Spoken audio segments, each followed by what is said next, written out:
ପତି ମା ଖାଇଲେ ସାରା ପୃଥିବୀ ଖାଇ ସରିବନି କାଇଁ କଲେଜ କଲେଜ ଯାଇବାର କଣ ଖବର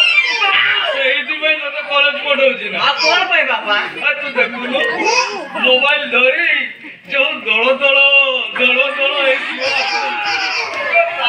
କାହାକୁ ପଢଉଛୁ ମୋବାଇଲ ଧରି କାନ୍ଧରେ ବ୍ୟାଗ ନାହିଁ ତାଙ୍କ ଭିତରୁ ଗୋଟେ ବାହାରିବି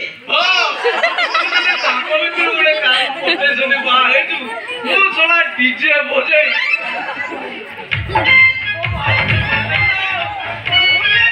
ବାପା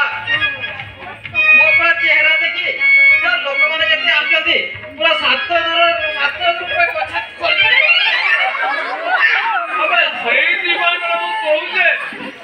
କଲେଜ ଦୋଳ ଏଇ ଆସୁ ତାଙ୍କ ଭିତରୁ ପୋଟେସନ ବାହାରିଲା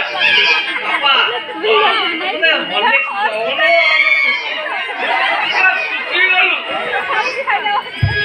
ଖାଉଛୁ ପିଉଛୁ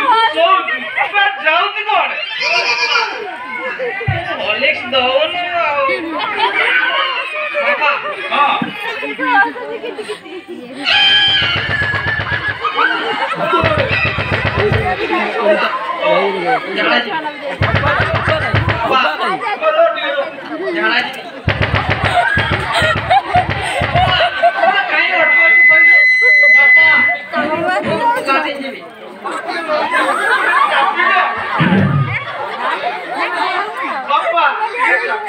ଆଉ ହବନି ବାପା